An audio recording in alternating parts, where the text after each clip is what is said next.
बिस्मिल्लाहिर्रहमानिर्रहीम। Welcome to all of you with the Islamic greetings. अस्सलाम वालेकुम। अच्छा, बहुत सारे जो स्टूडेंट्स हैं, बहुत सारे रिलेटिव्स हैं, बहुत सारे दोस्त हैं, वो ये सवाल कर रहे थे कि यार आज़रबाईजान के बारे में थोड़ा सा बताओ कि अगर वहाँ हम सेटल होना चाहते हैं तो सेटल होने के लिए क्या रिक्वायरमेंट है। बाकू यहाँ पे कैपिटल है और यहीं पे लोग आगे सेटल होते हैं। फिर घूमने फिरने के लिए बहुत सारी यहाँ पे जगहें, वहाँ चले जाते हैं। बहुत खूबसूरत ये मुल्क है। और 1992 में आर्मेनिया से जंग के बाद ही आज़ाद हुआ, तो इतना इसको वक्त नहीं हुआ है अभी, और ये ग्रो कर रहा है, डेवलप कर रहा है। जो इंडियंस और पाकिस्तानी यहाँ पे आके बस चुके हैं, जिन्हें 6 साल 7 साल हो गए, वो बहुत अच्छा पैसा यहाँ पे कमा रहे हैं, बहुत ज़्यादा वेल सेटल्ड हो चुके हैं इवन। और अब बहुत ही बड़ी तादाद में इंडियंस भी यहाँ आ रहे हैं, पाकिस्तानी यहाँ पे घूमने फिरने के लिए आ रहे हैं। घूमने फिरने के लिए आते हैं, उनमें से कुछ फिर यहाँ सेटल होने की भी कोशिश करते हैं। अब अगर आप यहाँ सेटल होना चाहते हैं आज़रबाईजान में, तो आपके लिए पहला आसान तरीका तो ये है कि आप $60,000 की प्रॉपर्टी यहाँ पे परचेज कर लें। प्रॉपर्टी की यहाँ ग्रोथ बहुत ज़्यादा है। बाकू में स्पेशली प्रॉपर्टी बहुत तेज़ी से ग्रो होती है। 3 साल के अंदर अंदर 50 to 70% जो है वो आपकी प्रॉपर्टी ग्रो कर जाती है। तो यहाँ प्रॉपर्टी लेना लोग बहुत ज़्यादा पसंद करते हैं। दूसरा ये है कि अगर वो प्रॉपर्टी नहीं तो कोई कमर्शियल शॉप या कोई कमर्शियल जो है वो बिजनेस अपना यहाँ पे कोई प्रॉपर्टी लेके स्टार्ट करते हैं, तो वो जो एसेट है उनका वो भी ग्रो होता रहता है, और साथ साथ जो है उनको टीआरसी भी मिल जाता है। टेम्परेरी रेजिडेंस 2 साल के लिए मिल जाती है।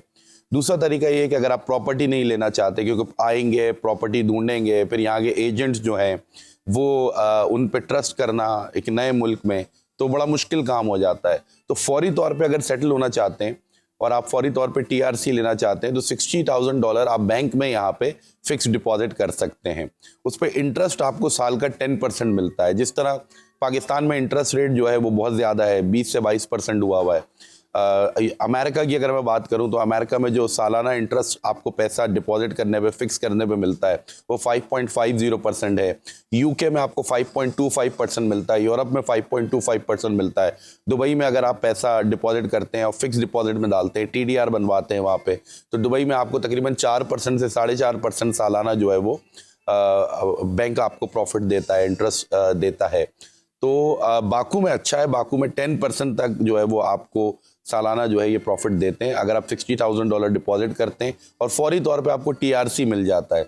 2 साल गुजारने के बाद आप पीआरसी यानी परमानेंट रेजिडेंस के लिए अप्लाई करते हैं, और 3 साल के लिए आपको पीआरसी मिल जाता है। अभी आपका 5 साल का टेन्योर पूरा हो गया, उसके बाद 1-2 साल आपको और यहाँ पे गुजारना पड़ते हैं पीआरसी के साथ ही, और 7 साल के बाद फिर आप पासपोर्ट के लिए अप्लाई कर देते हैं और आपको यहाँ पे पासपोर्ट मिल जाता है। अब पासपोर्ट जब आपको मिले तो आपने जो पाकिस्तानी पासपोर्ट है उसको नहीं फाड़ देना है। जिस तरह आजकल बड़ा एक ट्रेंड बना हुआ है कि किसी भी कंट्री का पासपोर्ट मिलता है तो यूट्यूब पे लाइव आके, फेसबुक पे लाइव आके पाकिस्तान का पासपोर्ट फाड़ रहे होते हैं। तो ये बहुत ही बेवकूफ़ाना और अहमकाना हरकत है, और ये बिल्कुल भी यानी अच्छी बात नहीं है। मैं देखता हूँ तो मुझे बड़ा अफसोस हो रहा होता है कि जहाँ से निकल के आए, जहाँ से ग्रो हुए। देखिए, पाकिस्तान के आज हालात ख़राब हैं। अगर आप बाकू को देखें तो आज से 25 साल पहले अगर आप बाकू को देखते तो आप कभी यहाँ रहना पसंद नहीं करते। यहाँ से लोग भाग भाग के दूसरे कंट्रीज में जा रहे थे।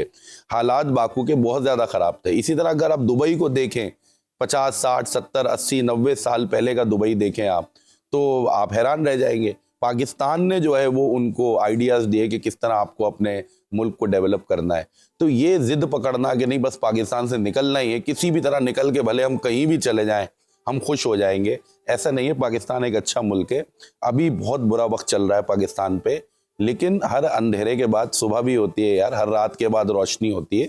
तो ऐसे इस तरीके से अगर निकल के आना है कि सब खत्म हो गया, सब बर्बाद हो गया, तो इस सोच के साथ अगर आओगे तो कहीं भी ग्रो नहीं कर पाओगे। आप अपने आप को सबसे पहले रिलैक्स करें और माने कि आपका कंट्री अच्छा है, वहाँ के लोग बुरे हैं, हुक्मरान जो कुछ है वो बुरे हैं, या जो वहाँ पे अथॉरिटीज़ है वो बुरी है, वो समझ नहीं पा रही। लेकिन जब वो हिम्मत हार जाएंगी, क्योंकि उन्हें भी तो पैसा चाहिए ना, तो जब वो हिम्मत हार जाएंगी ना तो वो किसी सही आदमी को ही लाएंगी। क्योंकि जिस तरह माँ बाप होते हैं तो उन्हें भी सारे बच्चों में कोई 2-3 बच्चे ऐसे चाहिए होते हैं जो कमाऊ पूत हों, जो कमा के दें। इसी तरह जो हायर अथॉरिटीज़ हमारे मुल्क में बैठी हुई हैं, उन्हें भी पैसा तो चाहिए ना। तो फिर जब वो एक एक बच्चे को ट्राई कर लेंगी, ये भी नाकारा, ये भी नाकारा, ये भी नाकारा, फिर सबसे जो अच्छा बच्चा है वो उनको याद आएगा कि कम से कम कमा के तो देता था, कम से कम मुल्क ग्रो तो कर रहा था। तो वक्त के साथ सारी चीज़ें ठीक हो जाएंगी, थोड़ा सब्र रखने की ज़रूरत है। तो इन शॉर्ट मैंने आपको बता दिया। इसके अलावा अगर बाकू में आपका पैसा नहीं है तो फिर यहाँ पे लोग ये करते हैं कि यहाँ आके जो अजरी लड़कियां उनसे शादी कर लेते हैं, बड़ी खूबसूरत यहाँ की लड़कियां होती हैं, यहाँ वो शादी कर लेते हैं, शादी करके थोड़ा सा प्रोसेस है, पेपर वर्क है, उसके बाद भी वो यहाँ पे उनको टीआरसी मिल जाता है। और बस अब प्रॉब्लम क्या होता है कि यहाँ जब वो शादी कर लेते हैं या अगर कोई अपनी फैमिली के साथ सेटल होता है तो प्रॉब्लम भी आपको मैं बता देता हूँ। यहाँ पे लोगों को इंग्लिश नहीं आती, यहाँ पे लैंग्वेज बैरियर बहुत ज्यादा है। अगर आप यहाँ पे आते हैं तो स्कूलिंग फ्री है और बहुत बेहतरीन एजुकेशन है अजरबैजान की, लेकिन यहाँ पे जितने स्कूल्स हैं उसमें अजरी लैंग्वेज में पढ़ाया जाता है।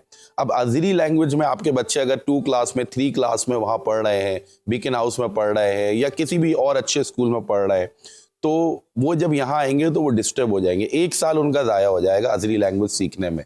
और अगर आप ये कोशिश करते हैं कि यार हम वहाँ रहते हुए 1 साल जो है अजरी लैंग्वेज सीख लेते हैं हम और हमारे बच्चे, और फिर हम यहाँ सेटल होते हैं 1 साल 1.5 साल, तो ये एक अच्छी प्लानिंग हो सकती है।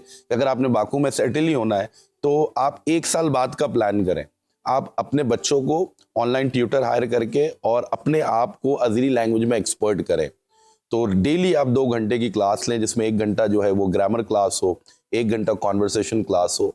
तो आप अभी से फिर अजरी लैंग्वेज सीखें ताकि 1 साल बाद यहाँ आए तो डायरेक्ट आपके बच्चे स्कूल जा सकें और आपको किसी किस्म का कोई बैरियर फेस करने को ना मिले। चलिए अब तक के लिए इतना ही। Thank you very much. अगले वीडियो में आपसे मुलाकात होती है।